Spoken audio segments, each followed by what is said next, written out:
His Las Vegas Raiders lost their first game since the revelation of the head coach's 2011 remarks about players' union leader DeMAURICE Smith. Gruden apologized for his insensitive remarks when asked about the decade-old emails following the Raiders' 20-9 loss to the Chicago Bears. Here's Gruden. All I can say is I'm not a racist. I can't tell you how sick I am. I apologize again to D. Smith, but I feel good about who I am and what I've done my entire life. And I apologize for the insensitive remarks. I had I had no racial intentions with those remarks at all. But yes, they can. I'm not like that at all. But I apologize. I don't want to keep addressing it. I can't remember a lot of the things that transpired 10 or 12 years ago, but I stand here in front of everybody apologizing. I know I don't have an ounce of racism in me. Okay, that was Jon Gruden, his former player, Keyshawn Johnson, addressing the incident earlier. Take a listen. He's a bad person. I tried to tell people this when I played for this man, but I was in the wrong. Keyshawn just a spoiled brat. Oh, Keyshawn just a diva. Oh, Keyshawn just wants the football. But here we are now, however many years later, and stuff is coming to the surface. And now look what we're dealing with. We're dealing with some race-insensitive behavior by a head coach who many thought didn't even deserve the opportunity to coach the Raiders. But guess what? He did. And now this is what we're dealing with. And you got to deal with that locker room. We saw yesterday on the football field what that locker room turned out to be, which is an L. You don't think that was heavy on them black players and some of them white players' mind? Hell yeah, it was. Okay. A lot to unpack here. Stephen, I'll start with you. What do you think should happen to Jon Gruden? Not a damn thing other than what's happening to him. He has to stand before black men, knowing what you said. It was racially insensitive. It was irresponsible.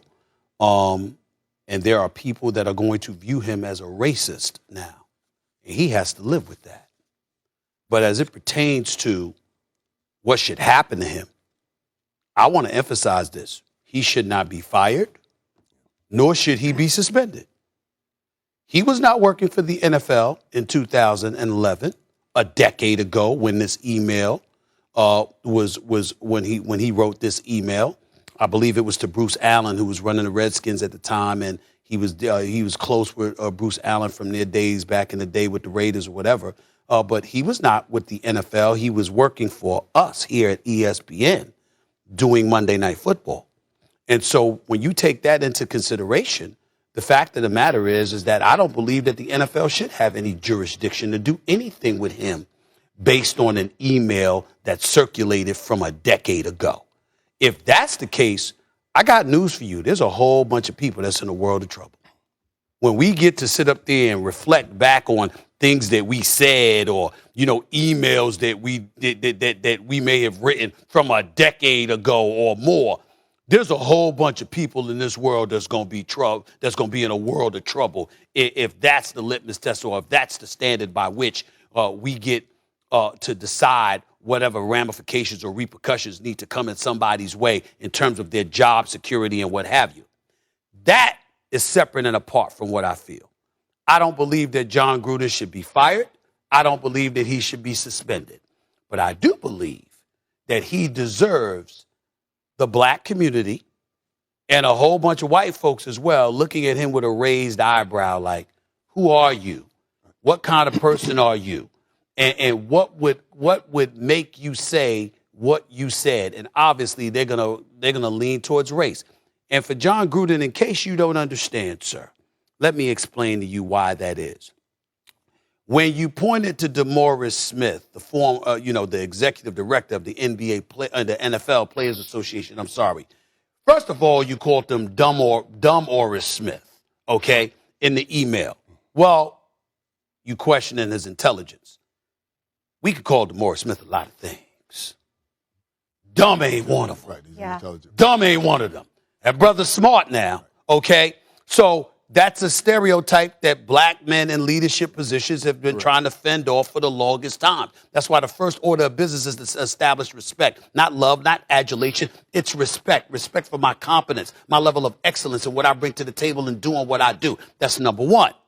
Then you go to the, lips like Michelin tires. Well, we all know what you're trying to connotate with that because black people been dealing with that forever. Now you try to cover it up, which basically omits or just dissipates the substance of your apology. Why, Jon Gruden? Because when you said that, you said, well, I wasn't meaning anything racial by it. That's usually what I call people who are liars. Who the hell believes that? I mean, I'm wondering, that one statement that he made right there made me wonder, is he around? I had to remember he was a coach just to remind myself that he's been around black people. Because how in God's name could you possibly think that excuse would fly? It's almost like the cover-up's worse than the crime. The cover-up's worse than the crime. Okay, almost. Here's what I will say. Jon Gruden worked at this network. Every experience I had with him, the man couldn't have been nicer, couldn't have been kinder. And he loves football. You could talk football with him all day. So anybody that's looking for me to castigate this man's character overall, I'm not doing that. That's not the Jon Gruden that I saw, that I worked alongside as a colleague here. Okay? Mike Tirico said the same thing on NBC last night because obviously he used to do Monday Night Football for us with Jon Gruden, and he would know. The great Tony Dungy. Accept his apology as his word. I can't ignore that either. Right. But I will say this. Keyshawn Johnson, his words are just as significant as both Mike Tirico and Tony Dungy in an opposite way. Because Keyshawn Johnson, played for this man, won a Super Bowl with this man. And more importantly, what Keyshawn told y'all today, Keyshawn told me for years. He has always felt that way about Jon Gruden. His words have been incredibly consistent. We just need to pay attention to the fact that at no time during Keyshawn's diatribe, at least according to the sound that I heard, did he say the man was a racist. Right. And because he didn't say that, and because that wasn't my experience, I'm going to say to you, I'm going to take Jon Gruden at his word because I've never seen anything otherwise from him. But what he said was irresponsible. It was hurtful. It connotated racist behavior.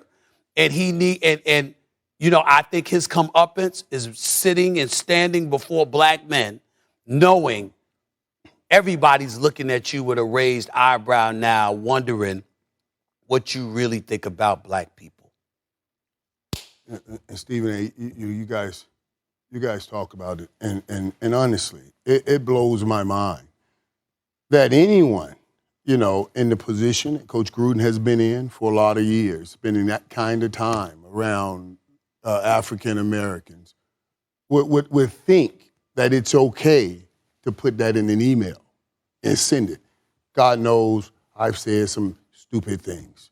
I've said some crazy things to friends. You're out, you're having a good time, drink, whatever you said, you know what I mean? All of us. But none with an intent to harm in any way. None with an intent to harm. We just went through, and still dealing with, I'm not minimizing that, the social injustice in this country. And at the time, there were a lot of people coming out saying, Black Lives Matter, Black Lives Matter. And it was a joy to see them say it. But even when they were saying it, I was sitting here thinking, I hear what you're saying, but I want to check your footprints in the sand. What have you done?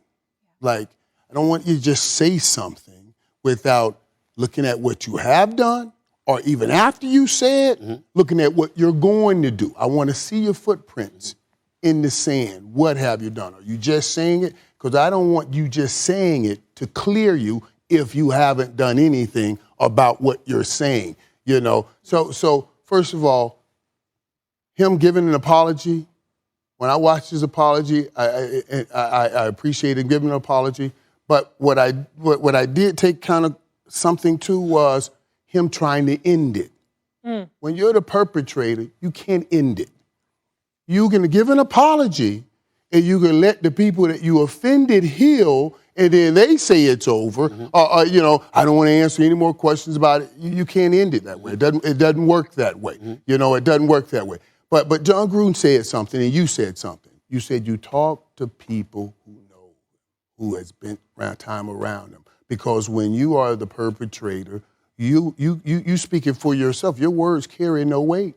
So you have to go to the other people that are close with him and try to ascertain more things about him. So Coach Dungy, I'm with you. I give that. Coach Dungy, those guys are very credible, and they spend a lot of time with him. So I do believe and accept his apology. But I don't believe he should be fired. I don't believe he should be punished. But I do want to continue to check his footprints in the sand. Exactly. And not only that, you might look for some other emails or search around and see what he said to other people to know what kind of person that you're dealing with in the future, moving forward. Because again, you're a black man, you roll up in front of Jon Gruden right now, you're going to look at him with a raised eyebrow. That's just the reality of the situation.